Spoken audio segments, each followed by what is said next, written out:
Good afternoon, everyone. I know all of you are there to attend the webinar, and we are continuing with our series, that is the commentary on Organon. And still we are there on the first aphorism since last 5-6 lectures, and we are discussing it in detail. So last 3-4 days we are there continually discussing the chronic miasms. So first day we have finished with the SORA, the second day with the psychosis, the third day with the syphilis. Even though I have tried my level best, there are a number of things still remains to be discussed regarding those miasms. But still it is the thing which we are going to learn again and again, so that automatically these concepts of miasms becomes clear in our mind afterwards. There are one important thing which I have noticed, that after starting this commentary on Organon, number of students are asking me number of questions, and this is good thing which is happening. Developing questions in the student's mind is very important thing. If it happens like that, it means that you are started your own thinking, and that's why the question arises. So the reason behind that is their mind is getting stimulated, and there are number of questions. One of the question asked by one of the colleague who was a student with me earlier, he asked me, "Sir, when I was in BID doing the PG, one of the professor used to told us that on many occasions that if you treat psychosis of the patient, it will lead to the more dangerous syphilis. Sir, I am in confusion. Please focus on this or tell me your views." This is very important to understand, that there are certain peoples who creates the phobias in the student's mind regarding the homeopathy. If you create the phobia, it remains forever as a fixity, and that's why you never dare to treat number of cases.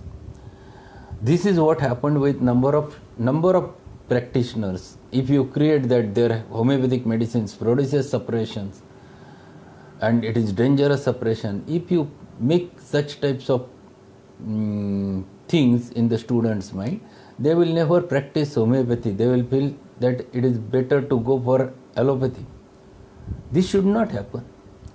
Once in a while, occasionally, if your remedy is wrong at the psychotic, when you are treating the psychotic miasm, it might produce a syphilitic tendency. It can lead. But this is once in a while, once in 10,000 cases. That for that purpose, you should have 10,000 cases at least. So this is very wrong.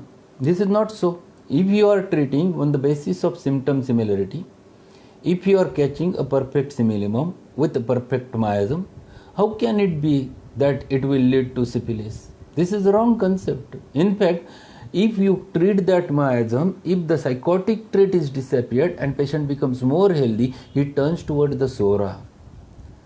SORA is functional. So you are coming from the pathological level, the structural level, to a functional level after using the proper miasmatic remedy. So this is absolutely wrong, creating such a thought in the student's mind with a wrong concept. It is not so. It happens once in a while, maybe because of your remedy is wrong and you have repeated it in improper manner. So this can be possible once in a while in 10,000 cases. Forget about those fears, or don't create such types of fears in anyone's mind. There were two more questions. This question was basically asked as, in men, testosterone is getting converted into dihydrotestosterone, DTH, with the help of enzyme 5-alpha, and which lead to hair fall. It is a liver related problem. So how can we deal with this in homeopathy? And that specific hormonal level. First important thing, if you put a question like that, it means that you are not considering the human being, you are considering the pathology. What happens inside is not important for you. What is patient's problem that you have to consider? You have to understand what is the symptom. You have patient comes to you with hair fall. If it is early hair fall is there, you have to find it out a remedy. You have to find it out a proper rubric over there. And you should find it out your remedy on the basis of symptom similarity, on the basis of miasm, on the basis of constitution. Everything you have to take into consideration, and accordingly whatever remedy is there, that is the patient's remedy. You should not, it is not necessary that you are not providing a remedy for hormones which are getting changed. You are providing a remedy to the patient. So if you provide a proper remedy, the disharmony automatically gets settled, comes into harmony. In fact, that is what we have learned in homeopathy. And that's why there is no need to go into this pathology, finding it out, reason, and then accordingly to find it out a remedy. No, it's not needed. It is for the purpose of knowledge, it's okay, but not for the purpose of prescribing. Then one more question was that thyroid cases कशा manage करायच्या, doses taper कसं करायचा, diet and nutrition. Will take a separate lecture for those things. It is not related at present immediately with the miasms because we are discussing miasm. After finishing first 5 aphorisms, we'll keep again a one question and answer session, and then we'll discuss such types of questions. I will keep this question with me. Then one more question, patient चे state wise miasm change होते का? That was one. Miasm ही concept समजणं फार गरजेचं आहे. One should understand miasm. Miasm म्हणजे I will tell you that you understand it in simple Marathi language. मायाझम म्हणजे दोष. मग दोष तुम्ही जन्माला येताना घेऊन आलेत. दोष तुमच्यामध्ये नंतर काही अंतर्भूत झाले, तुमच्यामध्ये डेव्हलप झाले, किंवा कुठल्या गोष्टींचा तुमच्यावर परिणाम झाला, त्यामुळे हे दोष अजून वाढले किंवा कमी झाले. ह्या दोषचं एक्सप्रेशन सिम्पटम आहे. It is symptoms are expressions of the miasms. So ultimately, state is also an expression of miasm. State develops because of constitution, because of miasm. So it is in background. That's why the state comes out. State expresses.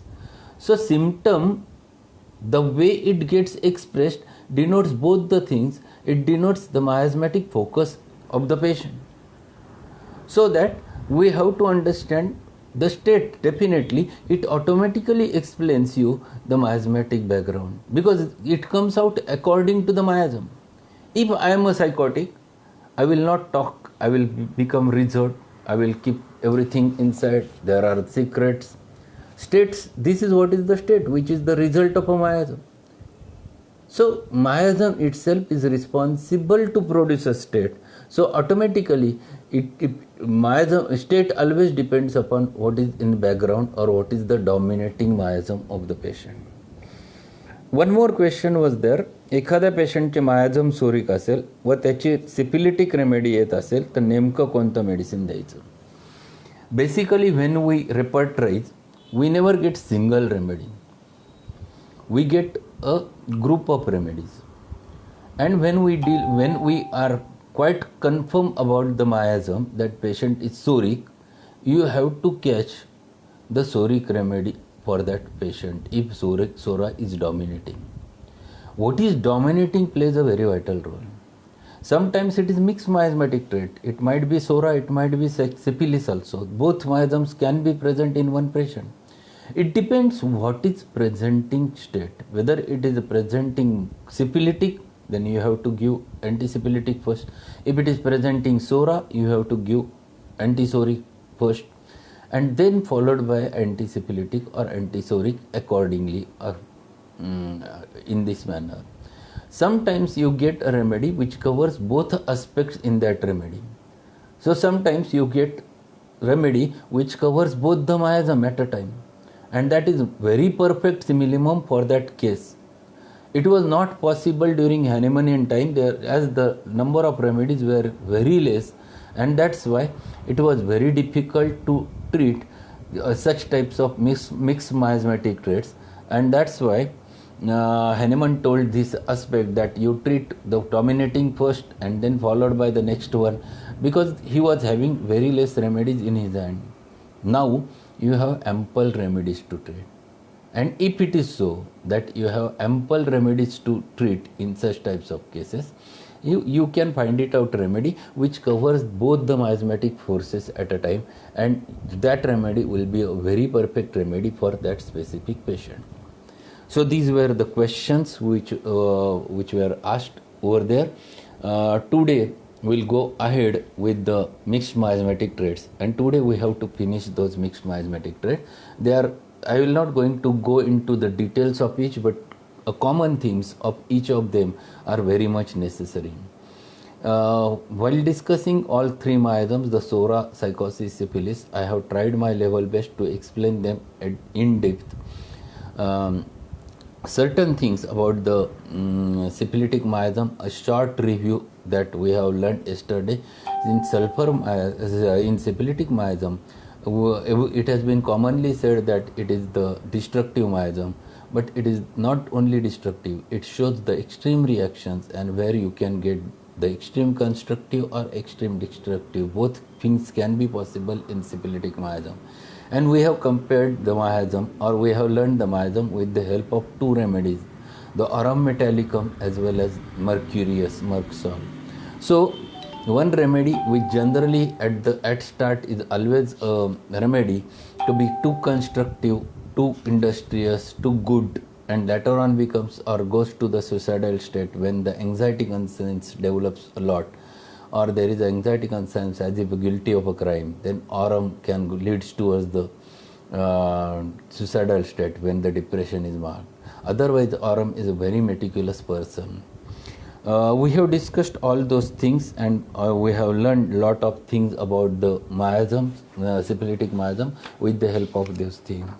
So now we'll turn towards the mixed miasmatic trait, and out of which the start we have done regarding the tubercular miasm, which is also said, or which is also called as sorosyphilitic miasm. Kent has labeled it sorosyphilitic. And this mixed miasmatic trait he has explained very nicely along with the SORA while discussing or while giving the lectures on philosophy. So there is no separate chapter. It has been included in this chapter on SORA. The SORA as well as sorosyphilitic, both states he has tried to explain over there, and that is called as a tubercular miasm. It is a state in between psychosyphilitic, but originally the miasm is sorosyphilitic, and this should be clear in everyone's mind. It is in between state that if you put a graph or writes over there the SORA, psychosis and syphilis, in between state is this, definitely it is tubercular, but it never constitutes of a psychosyphilitic. It is SORA plus syphilis is tubercular, and it is psychosis plus syphilis is cancer. So these are two different in between psychosyphilitic state, but having a different presentation, little bit different presentations, having lot of similarities in them. So while learning the tubercular miasm, we have learned the constitution of tubercular miasm, that is they are tall, slender, weak, emaciated and narrow chested, that already we have discussed. The mental aspect of the tubercular miasm that we were discussing, and let us understand few of the features of tubercular miasm. Generally, tuberculosis itself is a disorder where a person gets too much exhausted. His lungs are full of fibrosis, the pathology develops over there, and that's why there is breathless sensation or oppressed sensation is there. So they get exhausted very easily. They runs, there is a activity is hectic. If you read the Basilinum from the Substance of Homeopathy, where he has proved the Basilinum on the audience, and he got that very typical theme of a hectic activity. That hectic म्हणजे काय तर थकवणारी activity. So they are very restless, very active, very alert, but ultimately because they don't have a strength, they get a feeling of operation and suddenly they get exhausted, and this is very commonly present in case of tubercular miasm. Hyperactivity. So ADHD, this disorder generally comes under the tubercular miasm. When we have to learn the tubercular mind, they are quite irritable personalities, very fast reacting, very active, very alert, too sensitive to react to the situation. So they get offended easily, fighting with the people very easily. Even though they get exhausted, they fight in such a manner. They are too obstinate also. So if you'll find such types of persons, you can find that they are quite irritable and obstinate. Even the elders also, you can find it out such features with them. Then when such type of patient is in front of you, you can find generally a typical posture. He generally tall, and that's why he just bends forward because of the extreme tallness, and you find the extremities, they are emaciated totally in case of tubercular miasm. So when we consider this miasm, we have to understand the physical features also. The sensitivity is not only at the mental level, but sensitivity is also at the physical level, and they are very sensitive to slightest impressions happens around them. So they are sensitive to the environmental changes. Whenever there is a sudden change in the weather, they immediately get affected, and that's why there is one common feature which you get in very oftenly in your OPD. They have tendency to catch cold very easily. The coryza, cough, upper respiratory or lower respiratory tract infections, which happens very, very, very easily in tubercular children. If you go and enter into the pediatrician's OPD, you will find there are ample patients of pediatrics suffering from this tubercular focus. They are always having respiratory problems, they are always having the nasal problems, the chronic coryza, recurrent breathlessness, recurrent bronchitis, recurrent asthma, and these tendencies, why this miasm is dominating or why this miasm is coming up very strongly. Basically, one important thing behind that is the role of vaccination. See, when you were a child, 20 years back, 30 years back, or at our time, there were only few vaccines. It might be a polio triple. At that time, there was a smallpox vaccine. And if it has been, we only knows that much, and BCG vaccine. Later on, now there is a list of vaccine, and there will be how it has been imposed. The company, pharmaceutical company, prepares in their research lab such types of vaccines. Then they create the need for that vaccine. They impose on the patient's mind, the people's mind, that this is very important vaccine you must give, so that you can prevent the brain damage because of fever. There are n number of things which are imposed on the patient's mind, and there are n number of vaccines which are provided. What happens because of vaccine? You stimulate a selective immunity at the cost of innate immunity or a general immunity, and because of which the normal harmony which happens to be there, you are disturbing by giving a stimulus to the immunity, and because of which there is exaggerated reactions happens. You see, the child was healthy and he has given a BCG vaccination, and what do they look for? They always look whether there is an induration which develops. If it develops, they say yes, the vaccine has acted, and you forever you have that scar on your shoulder. It is BCG vaccine. What has done by BCG vaccine?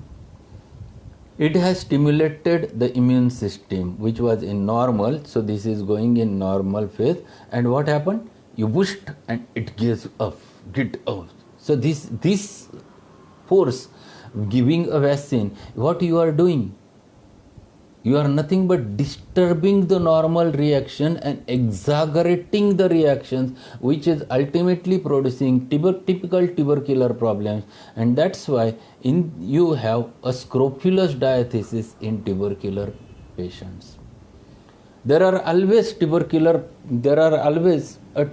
glandular affections which you commonly get in this miasm.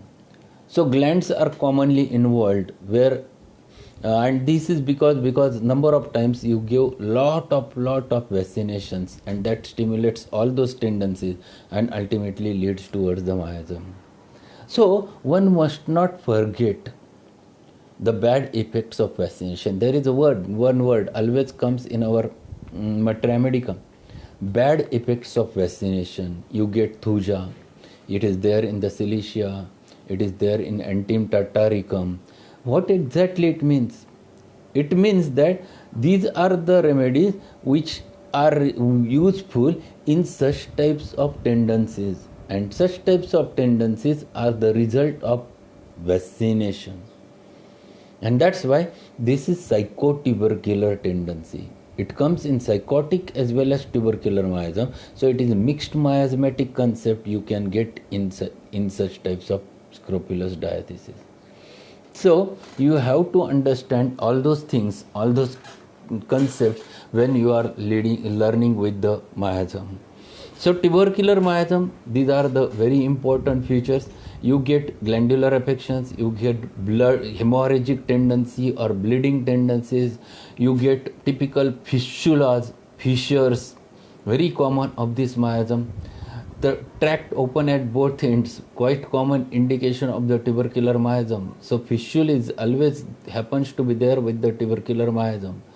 Tuberculosis sometimes itself produces a same type of opening anywhere, and this is an outlet in order to survive the internal focus. So these are the things which generally happens in cases of understanding of tubercular miasm. I told you that they are quite intelligent and quite inquisitive. They never stops asking you the questions. They goes on asking a number of questions. I will share one example. I have told you one example on that day regarding that patient, one of the patient of mine. Now he is CA, but at that time he was just in first standard or KG, and his mother told me, doctor, what he has asked, and he has asked that साईबाबांच्या वडिलांचं नाव medical होतं का, because there was a medical store, Saibaba medical stores, and that is an intelligent question asked that indicates the tubercular miasm.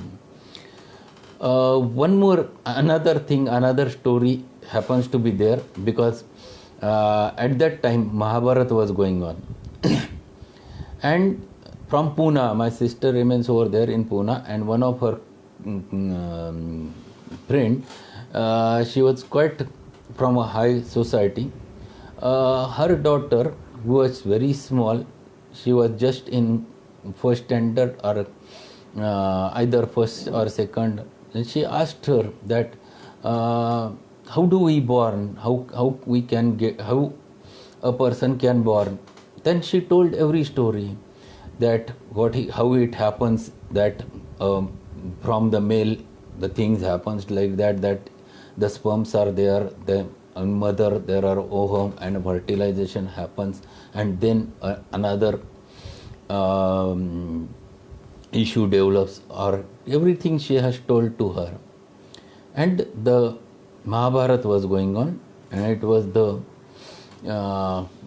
Krishna Janma which was happening. So birth of Krishna, that was the episode, and everyone was sitting. And when such types of serials were going on, there were no people on the road. Everyone was always in the house to listen those things or watch those things. And it was going on, and she suddenly comment, अरे तो कंस किती मूर्ख होता, त्याला किती सोपं होतं, त्याला त्यांनी दोघांना दोन ठिकाणी ठेवलं असतं तर कृष्णच जन्माला आला नसता. This is an intellect, this is super intellect, this happens only with this miasm. They utilizes their understanding and they immediately apply it. This is very important with these tubercular focuses. So you get in tubercular myasm all those pathologies also. So it expresses in tubercular meningitis, tubercular miliary tuberculosis. There are varieties of tubercular pathologies which are there and which are the result of this tubercular myasm. So if we'll understand this properly, then it's too easy to find it out, the tubercular personality. And two more features I want to discuss which are related with both the miasms, the tubercular as well as with the cancer. They have long eyelashes, silky long eyelashes. And that rubric is there. If you open the eye chapter and you find it out, the elongated eyelashes, and under that silky eyelashes, tuberculinum as well as carcinosin, both are mentioned over there. And this is very typical of the one of the constitutional feature that you can find it out with such personality. One more constitutional feature which you can get very commonly in tubercular patients, that is emaciated neck. That is common feature of the tubercular miasm. So they are tall, slender, weak, emaciated with a narrow chest as well as the emaciated neck. So they look very tall because of the neck is very small. It is not in height, it is in the breadth, it is in circumference, it is very small, and this is what is the tubercular personality. So we have learned lot about the tubercular personality, tubercular miasm. Yes, that's all for tubercular. Will lead towards the cancer miasm. Tubercular, if yes, you have to read tubercular miasm, read tuberculinum as well as phosphorus. That's all. You can understand the miasm very clearly. So typical features which are there in the phosphorus are typically tubercular, as well as the tuberculinum, they are tubercular. Or one more remedy which I will suggest to read, that is the bacillinum. Bacillinum and tuberculinum, they are very close to each other. In fact, only the mode of preparation of them is little bit different. Tuberculinum is prepared from the tuberculous lung, tissue of the lung, tissue of the tubercular tissue, or bacillinum is prepared from the expectoration which contains the in tubercular miasm or tubercular focus pus is there, and from that it has been prepared. So application is little bit different, presentation is little bit different. Bacillinum goes more with the ringworms quite commonly. It produces two types of common features over there, either respiratory or skin entities which are quite common with the bacillinum. So this is what you have to understand regarding understanding the tubercular miasm. There is one question, sir, can we give anti-tubercular remedy to a patient who is in the acute case of tuberculosis? Tuberculinum should not be given during the active phase of tuberculosis. Even phosphorus and kalikap, these are the remedies, should be very cautiously used in open tuberculosis. Number of times it can produce or open the focus, and patient can bleed through the lungs to the death, and this happens number of times if you don't know such things. And that's why it is so necessary to read the doses which are mentioned by the Boric over there, as well as relations which he has mentioned. If you open the tuberculinum from the Boric, you will find dose is given for 2 pages. Too important to read that. He has given all the cautions while using the tuberculinum. And this is too important to understand, and that's why one should not forget to read the doses part from the Boric's Materia Medica, which guides you and which gives certain cautions while using such types of remedies. Now we'll turn toward the last miasm which we're going to discuss in this series, is cancer miasm. Cancer miasm, if you want to learn, it is typical a psychosyphilitic miasm. Both traits are quite common with the this miasm, and if these both traits are there, you have ample features which are related with the psychotic traits as well as syphilitic traits. But sometimes it is unique combination which produces very typical features. In case of cancer miasm, few features, out of which first important thing, the perfectness or fastidiousness of the cancer miasm is very, very important. These are the persons who are internally weak. They know there is a weakness, but they perform to their highest level in order to show to the world, yes, they can go for it, they can achieve it. There is a lot of expectation from the parents, lot of expectation, domination from the parents, and because of which they have to perform under the stress, producing or utilizing every energy for that situation. Because of that stress, they can lead to such a destructive force, and it can lead or destruct everything. So psychosyphilitic, so destruction, it leads to destruction because of that exaggerated reaction, because of over stress over there. So elements from domination plays a very vital role in carcinosin and in cancer miasm. They try their level best to be a perfect man. There should not be any mistake which should happen in their life, and that's why they suffer because of cancer. There was one of my friend who died very early in his life. He was very, very close to me. He was so meticulous that in a one postcard he used to write a whole fullscape from both sides, and that much small letters he can write, and it was too nice to see that letter. But that excessive perfectness led him towards ultimately the cancer of stomach, and ultimately ending with his death. This has happened way back. It was history when I was learning, but such things can happen in the life, and that's why one should not be too perfect. There should be something, yes, at least that can be managed or that can be balanced. If it is one extreme which you can find it out with this miasm. कॅन्सरला मराठीत काय म्हणायचं तर एक अति excessive state, excessive reaction, excessive exaggerated reaction to one end is the cancer. So this is too important to understand regarding the cancer miasm. They runs towards one end and ultimately leads towards destruction. So if you ask them to make a very if you give them a one page and you ask them that you divide this page, they will find it out so perfect that they try their level best to make a middle point. And if little bit half a millimeter there is a change, they get disturbed. Yes, I cannot do, I have not performed like you have said that you should make this very perfect, but it is not possible, and they disturbs a lot. That is the cancer. That is very important to understand the cancer miasm. So perfectness, balance, if you ask them to make a balance, they are again to go leads towards that it should be very perfect balance.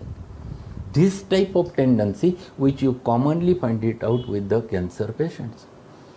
Then cancer, because of this domination from the parent, they try their level best to become very, very, very perfect, and to get very perfect, they loses their energy. They get so disturbed, because of this. So they become over meticulous, and at that time the problem arises with the cancer miasm. One more thing which you should not forget, that it is generally related with the beauty orientation or a nature orientation. They are nature lovers. Cancer peoples, the cancer miasmatic peoples are nature lovers. They like nature too much. That is one, love nature, for that rubric you get the carcinosin. Then there is one more thing which you can find it out over there, that they likes beauty. So whatever is there, they create such a thing that they makes it in such a manner that every time they create something, and that's why creativity, is another feature which you can find it out with the cancer miasm. So they are always artistic aptitude. You will find carcinoson because they always create something with their mind, and they comes out with certain new varieties, new products which have created with their own mind, with their own intellect, and that type of creativity is very clearly explained in the cancer miasm. So cancer miasm, these are the features. It is nothing but one extreme, and you find over there. So generally cancer miasm, we take only two things. There should be a past history of a cancer, or there might be a family history of a cancer, and that person is a cancer. No, I will suggest that you go for the remedy carcinosin from your soul of the remedies from Rajan, or nitric acid from the soul of remedies, or Stapes agria. These are all three remedies which explains very nicely the cancer miasm. Number of times it happens that something, if you are getting dominated, this is quite common state of the students of homeopathy. It happens that they get frustrated over there sometimes in the college because something is asked forcefully that you have to do, but they don't like it, and what do? They are doing it under pressure with a lot of anger inside the mind, which they cannot express. That is a typical state which is produced in Stapes agria. It's cancerous state. That stress itself is responsible to produce a destructive pathology at the level of mind, and if it gets suppressed so much, it expresses at the physical level, producing some of the disorder basically of this miasm. So all types of malignancies, generally they are the result of this miasm, and this miasm expresses with the help of with the expressions of tumors, with the expression of growths. There might be again fistulas which are quite common with this miasm. There is metastasis. This spreads from original base and leads towards the other parts, or goes towards the other parts. This is quite common with this miasm, ultimately ending with the destruction. So but my suggestion is that if such a miasm, if you can find it out early in the patient, and if you give a proper remedy from that miasm, you can prevent the further progression or further pathologies which happens to be there in those cases, in those patients. So judging this miasm early in the patient gives you a proper remedy and can prevent further pathologies, further destruction over there. So these are the things which are very much important. Otherwise they very close to each other. The tuberculum child and cancer child, both, they are very affectionate child. That is one more important feature I want to discuss with you, because I have studied a lot over these carcinosin children, because I was treating Duchenne muscular dystrophy, and I have nearly about 106-7 cases with me. And when I studied them again and again, because what happens, I used to take case and I found it that this is carcinosin. Maximum time the carcinosin came up. And why it is so? I was just considering, because those few patients are having very typical features. And this destructive pathology, Duchenne muscular dystrophy is destructive pathology leading toward the cancer miasm very strongly, ultimately ending with the syphilitic miasm. And that's why death happens to be there at the age of between 15 to 20 years of age with destructive pathology. Generally, the focus is of this miasm, and I have observed that all those children who are suffering from Duchenne muscular dystrophy, but they are very lovable children, affectionate children. They look too pretty, and that is another feature of the carcinosin, that they are too affectionate. They are also responsible also. They behave number of times like responsibility. So if you want to differentiate the tubercular child and carcinosis child, this is basic difference. Tubercular child, they are like destructive force is much more with the tubercular miasm, tubercular patients, whereas this carcinosin patient, they are so affectionate. So if the tubercular child is there in your OPD, you get frustrated because he never sits in one place, goes here and there. Carcinosin also goes here and there. But if the parents ask their child, yes, you settle over there, doctor is asking you sit in one place. Tubercular child never listens. Carcino child listens and understands, and he automatically sits in one place, observes everything. So there is a difference between the tubercular wandering and the carcinosin wandering. Carcinosin generally it is a travel desire for. In tuberculinum it is travel as well as wandering desire for. So this is too important that the carcinosin child is very easy to handle, but tubercular child, they are very difficult to handle at their level. So this is a understanding of the remedy. And cancer miasm pathologies, all cancer pathologies are there. So any pathology which is leading towards the destruction, starting from the psychosis, ultimately ending to the destruction, is nothing but the cancer miasm or cancer pathology. So let us see that we have discussed, we have started with a certain thing, we have started with the first aphorism, and we went over each and every point of that aphorism. And while ending that first aphorism, the last three words, as it is termed, and we have started, as it is termed is cardinal features, according to the cardinal features of the homeopathy, and out of which we have discussed all things.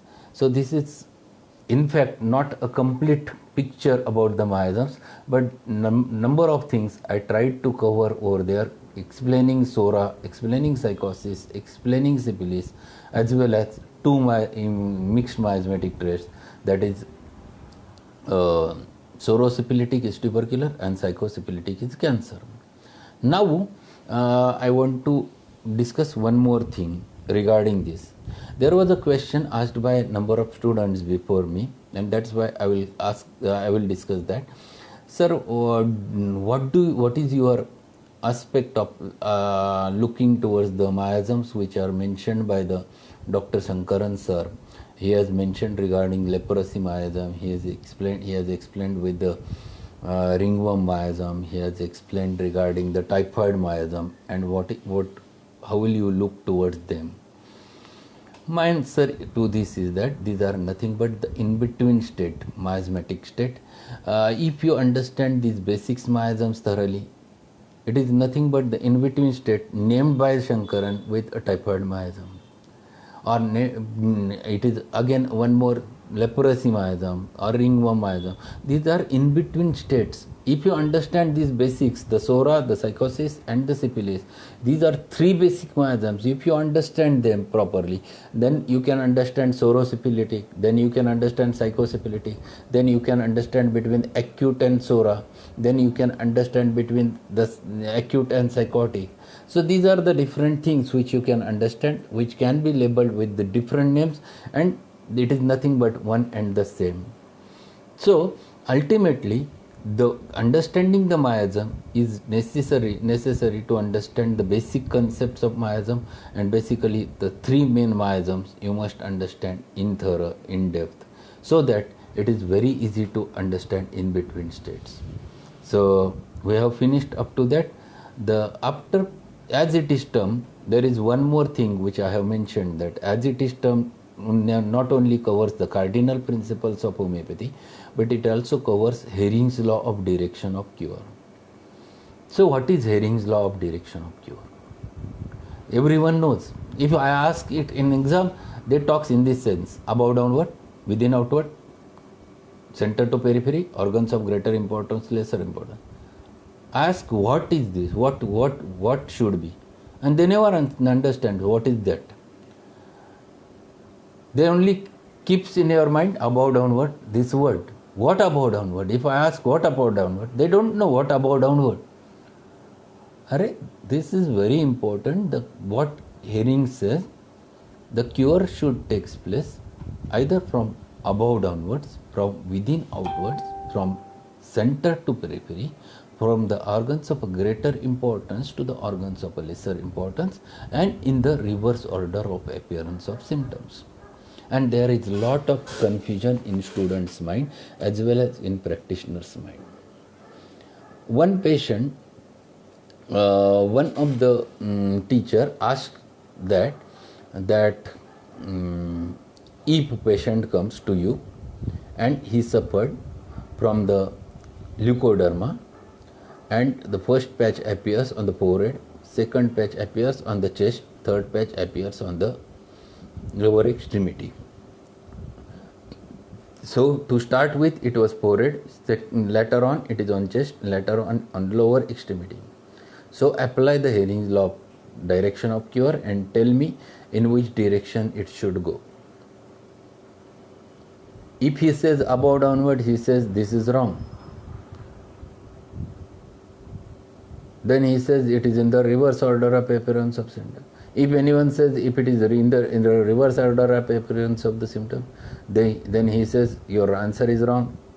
It should be from above downward. You are creating the confusion in the student's mind. My suggestion is that basically solve the question. He said, I also don't know.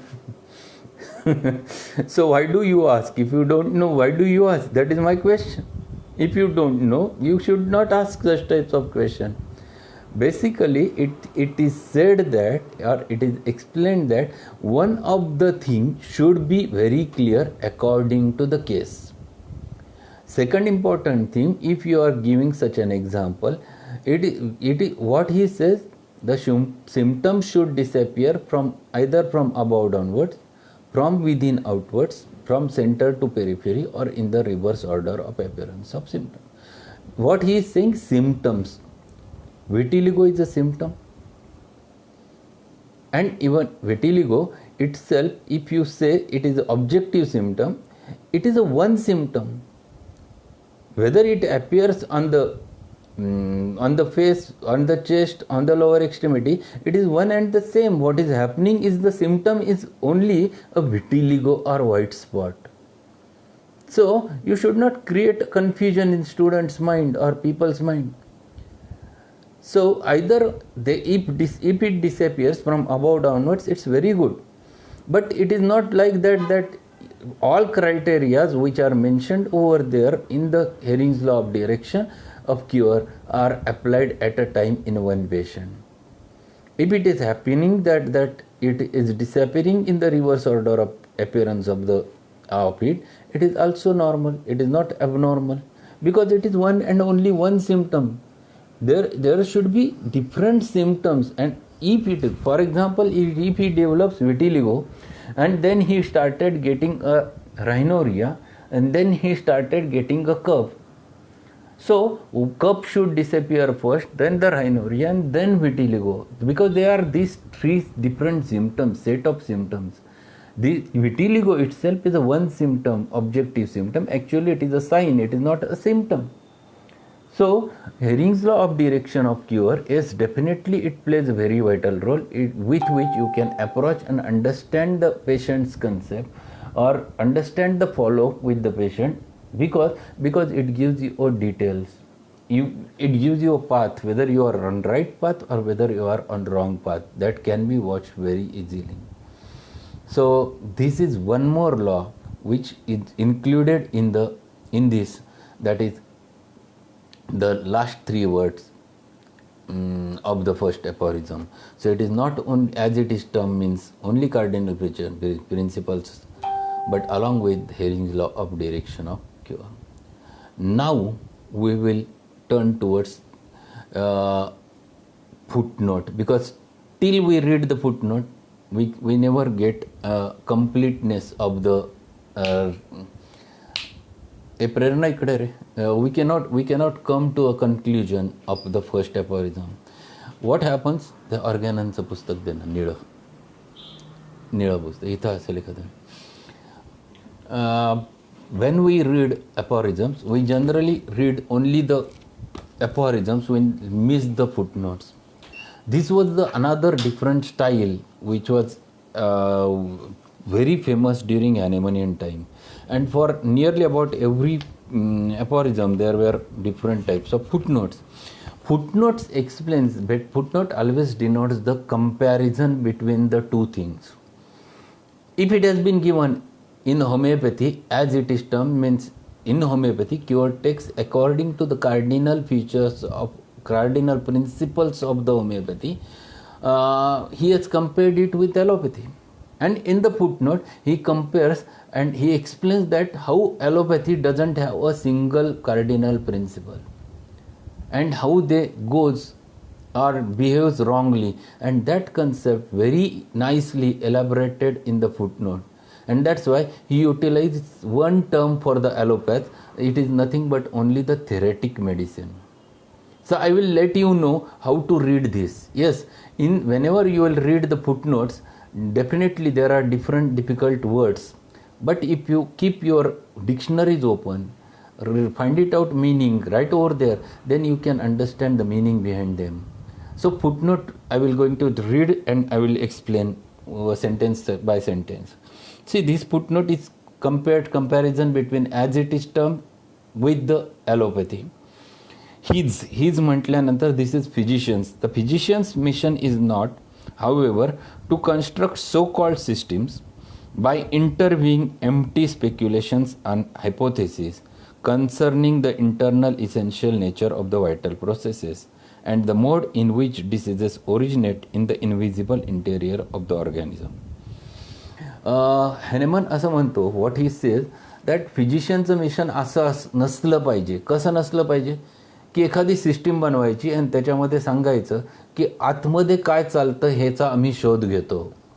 आणि कशाच्या आधारे? फक्त empty speculation. Empty speculation म्हणजे काय? पोकळ तर्क, पोकळ अनुमान. Because what is happening inside no one can locate. What is happening inside your body, you cannot find it out. It is invisible interior. If disease has to happen over there, it happens at the invisible interior.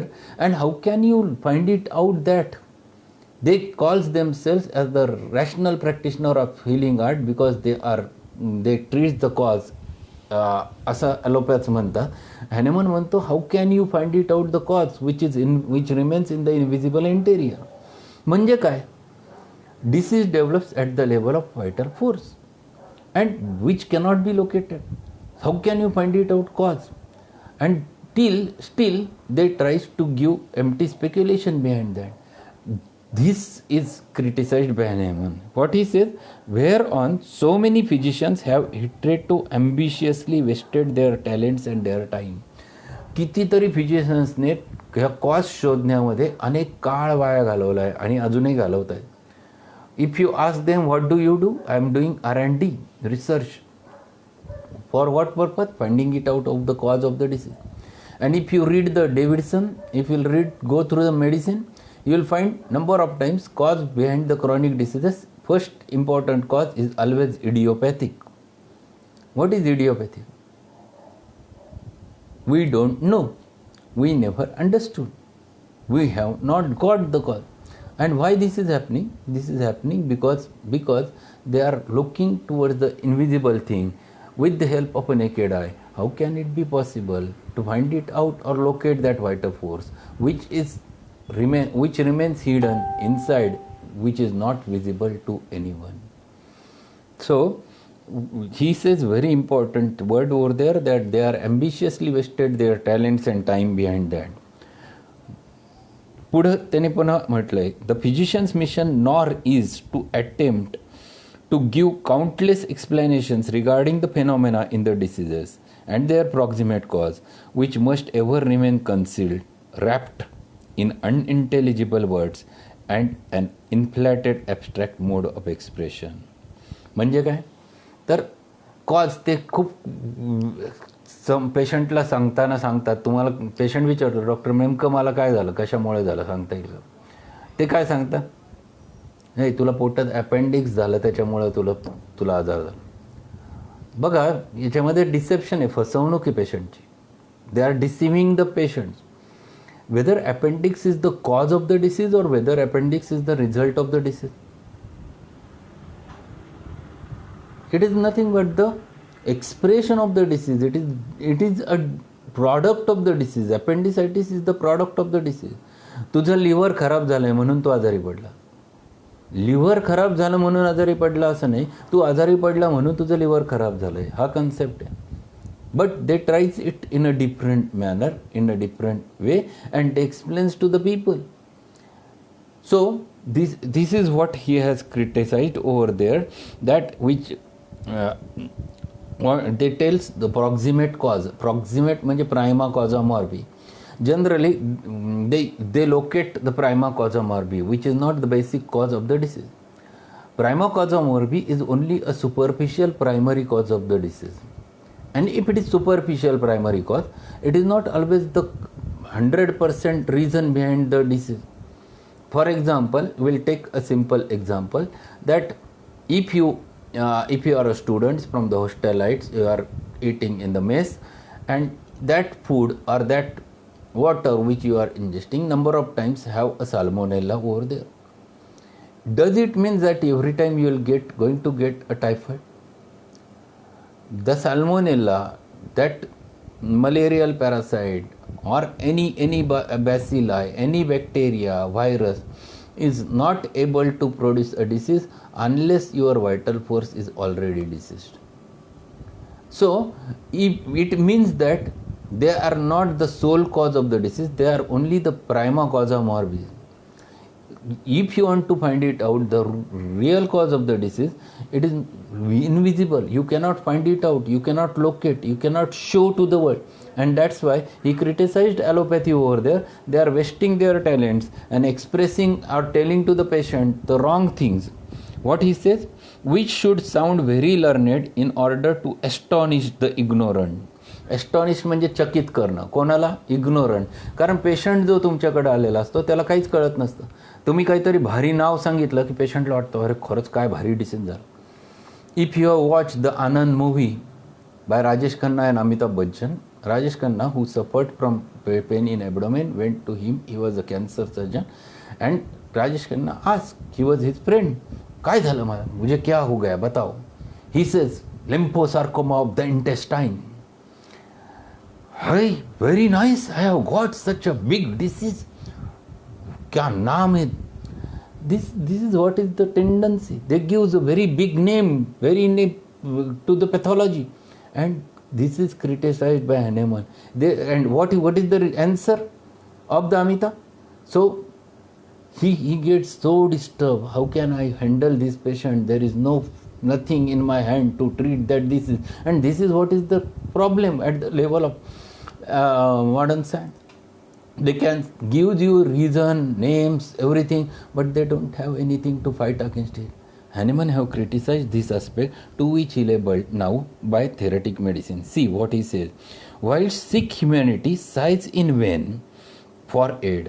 म्हणजे ज्या वेळेला पेशंटला खरी गरज असते की त्याला गरज हेल्प पाहिजे, एड पाहिजे, मदत पाहिजे, but they cannot do it. They only gives name, they only tells yes this is what you are suffering from, but they cannot tell exactly the line of treatment.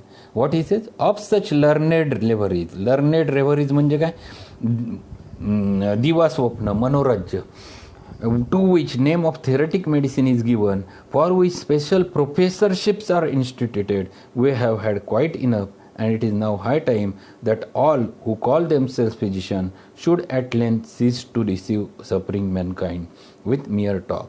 What he says, अशा काय केलं जातं, they have given different professorships म्हणजे काय, there are different branches.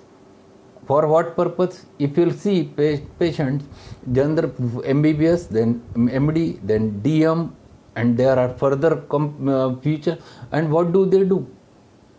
They do a certain research, tries to find it out, some cause on which this specific degree is given to them, and they deal with that specific part. There are the specific, there is a ophthalmologist who works only with the eyes. He doesn't know what about nose, what about the mouth, and what about the man. This is what is happening with the allopathy, and that's why number of times problems arises with them. There was one patient who came to me, doctor, I am having pain over here since long time. I have treated with lot of patients. I went to first I went to a dentist. He said, examined, he has taken x-rays and he said there is no problem with you. Then he referred me to ENT surgeon. I went to ENT surgeon.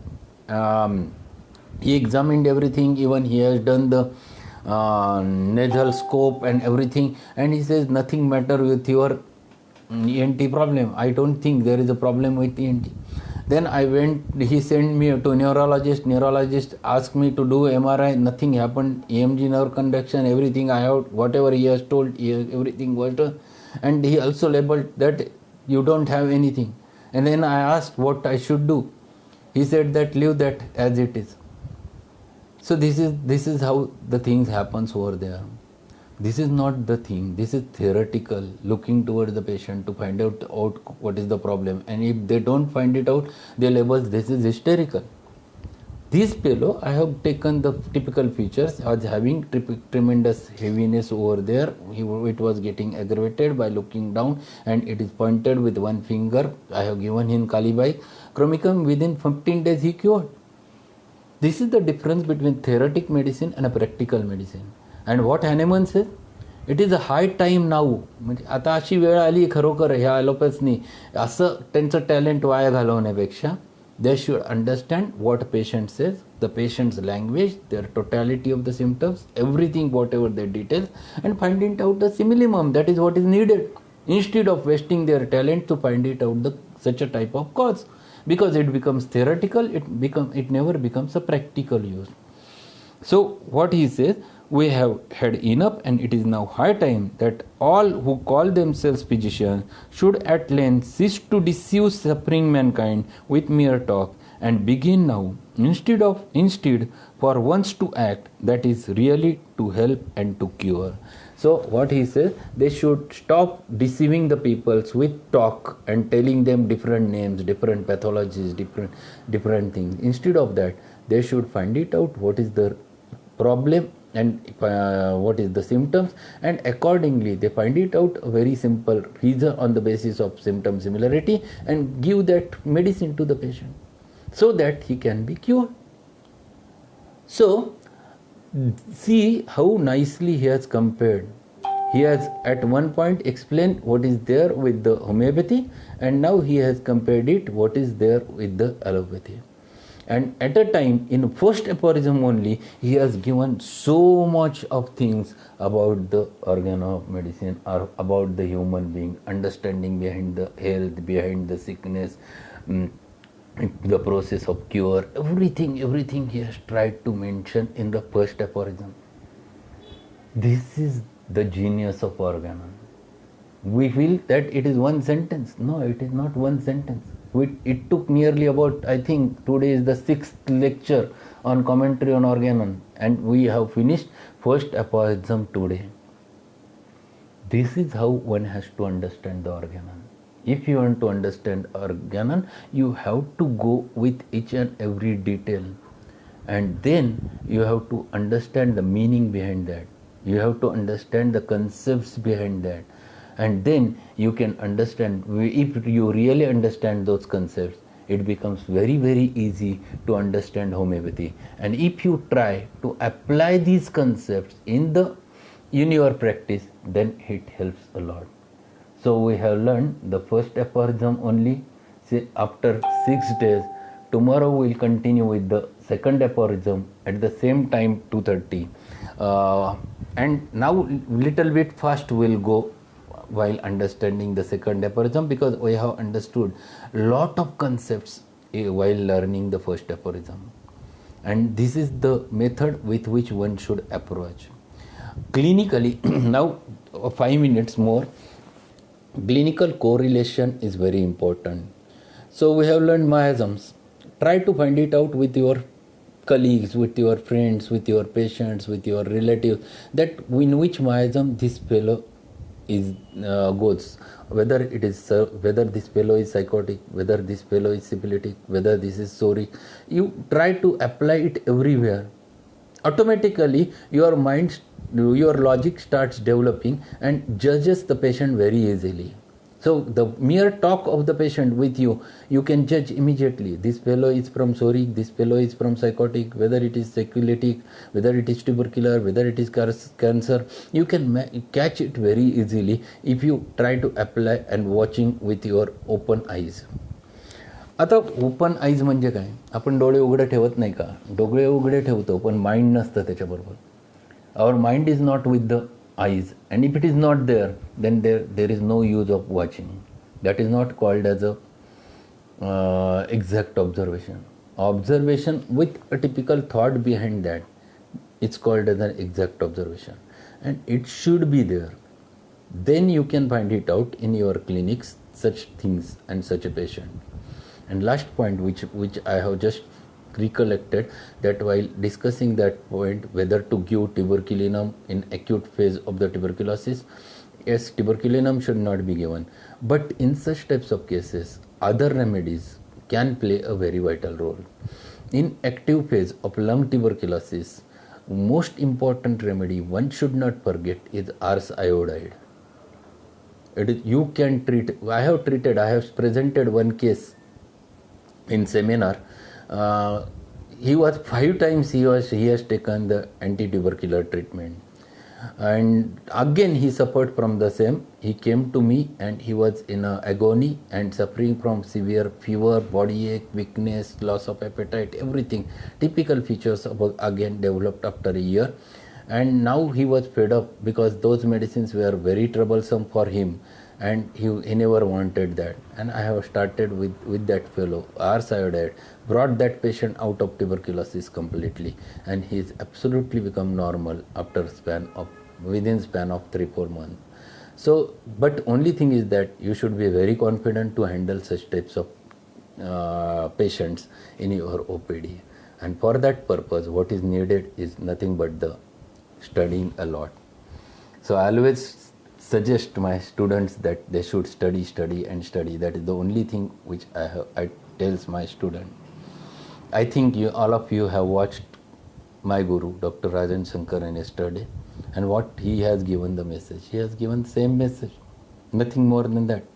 He has explained the same thing, that what I am doing my work, that's all.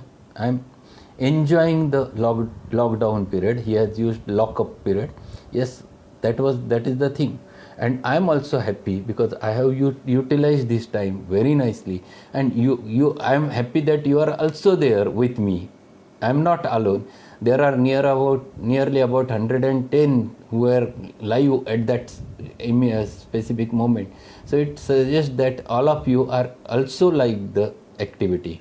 So expecting such things, that your reply, your responses especially on the YouTube channel. Subscribe those who have not subscribed. It is just Dr. Prasad Rasal, the Divine School of Homeopathy. Subscribe the channel. All the lectures up till now, whatever I have conducted, are uploaded over there. Go through them again if you want to watch them again, so that you can get a very good knowledge. If you have any questions, put questions in the group. Those who want to join our group, send your name, and if you are a student, in which college and in which year you are, or send me those practitioners, send me their name and where they practice, everything, so that I can add them in group. Last, one more suggestion. There are 2 groups. One is homeopathy and second is homeopathy 1, because first is full. So I have to ask to you, there should be open discussions between you, should happen. So in both groups it should happen, that you should discuss the things. But only one thing I want to warn: it should not be a publicity, or there should not be any type of advertisement. But it should be only one thing: there should be open discussion regarding the homeopathy, and problems or queries or discussions on the homeopathy should happen, so that people can think and they can get, there are number of students in both the groups, so they can get a good knowledge over there from the other practitioners. You will expect me in the group, but it is not possible. I don't get a time, because you are observing me that I am there continuously studying. Either today morning I had 30 patients. So after dealing with the 30 patients, I become fresh and just came down, and immediately I have started with the lecture. So I never get the time, and again at 4 o'clock another lecture starts, another session of patient starts. So all senior practitioners are there. Now I can call them seniors because they are out. Number of them are practicing since last 10 years, 5 years, 7, 8 years. They must guide the students with proper knowledge of rubrics, materia medicas, everything. So this is what is expected from all of you in the group. Thank you very much for listening since last 1 hour and 10 minutes. Tomorrow be there at the same time. Our time is quite convenient time, 2:30.